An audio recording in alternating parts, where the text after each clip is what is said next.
All right, I'm Drew. I'm Adam. And we're here at Beaver Island Brewing Company to try some beers and watch the brewing process. So you guys come and check it out with us.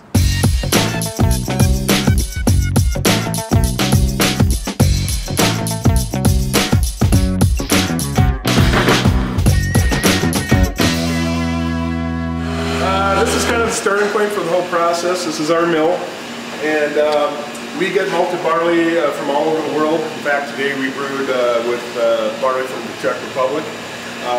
And just depending on the style of beer that we're doing, we'll import that malt and make it as authentic as possible. So we need to take that malted barley, run it through this mill, and it feeds up this auger here and into our mash lauter tun right here. And that crushed barley is mixed with hot water, and basically once it's all in there, it's mixed together. It kind of looks like a porridge and smells wonderful. And what we do is we let that sit for 1 hour in there, and what that does, it takes the starch and it breaks it down into simple sugars that the yeast will later consume and make fermentation of it. So it's a real important step of the process. So we'll let that sit for an hour. At the end of that hour, we need to start transferring the liquid that's in there over into the brew kettle over here. And that's accomplished by, there's a false bottom in that tank, so basically a slotted floor. Think of it as a giant coffee filter. So the liquid is allowed to run through that filter. It goes through a little tank on the front side of that tank and is pumped over to the brew kettle.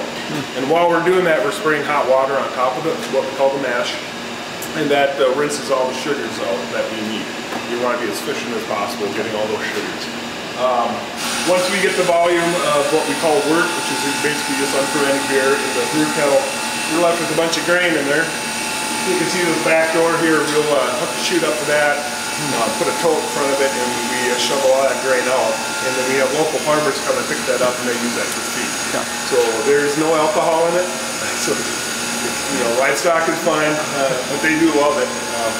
So it's a nice way to reuse that waste, and someone gets a benefit out of it. So awesome. Then we have to go in and clean that tank and rinse it all out. In the meantime, this is coming up to a boil, and once it's to a boil, we'll add hops, and hops are just a kind of a leafy plant that grows on a vine, and they provide the bitterness to beer, and they also provide flavor and aroma. And we'll add those at certain times during the boil to achieve the bitterness level and the flavor and aroma level that we want. And the boil is usually an hour long. That sterilizes the wort, which is super important in brewing, for one thing. And it concentrates it down a little bit, and then adds the benefit of all the hops. So once the boil's done, we turn on a giant whirlpool inside there. It spins around, acts as a giant centrifuge. And then all the solids, the hot particulate proteins, end up in a nice little tight pile on the bottom of that tank, and that all stays behind. So we need to transfer that hot wort, chill it down, and then move it over to a fermenter. So we'll let it rest 20 minutes, it'll settle out, and then it runs through this heat exchanger right there, which cools the wort down to a fermentation temperature, usually 68 degrees is what we shoot for. And then it transfers over to the fermentation tanks across the room there, where we add yeast to it.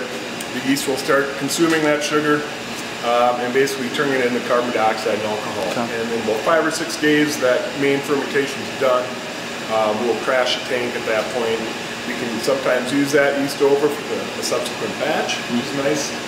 And then usually that's at least 5 days, sometimes over a month, depending on what beer we're doing. And then we'll usually filter it into a bright tank, which is where we'll carbonate the beer, and then it goes into kegs from that tank.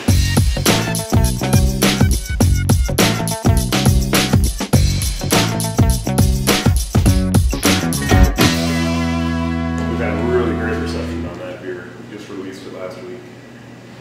What's the name of this one? Czech Pils. Ah. Yep. This is pretty good too. I typically don't like light beer, but this seems to have, you know, it's light, but it has some flavor there as well. Oh yeah, light, crisp. Yep. I can catch some of those flavors, but I don't think I can place them. The malt is very crackery, kind of like a saltine cracker profile, and the hops are very floral, spicy. So it's really what kind of kicked off Pilsner beers in the world. Which beer is this? That's the Union Suit. That's our Imperial Porter. Gotcha. This is 7.5? 7.5. Wow. You know, I thought actually it wasn't technically beer past 5%. Oh no, it can still be Okay, okay. up all the way to 12. Really, beer to me is like if it has malted barley or a cereal grain as the main ingredient. Usually it has to have hops to be considered beer. Gotcha. This is really good, very smooth, full flavored, rich taste. I like that one. Yeah, very popular. It's one of our most popular beers. Thumbs up.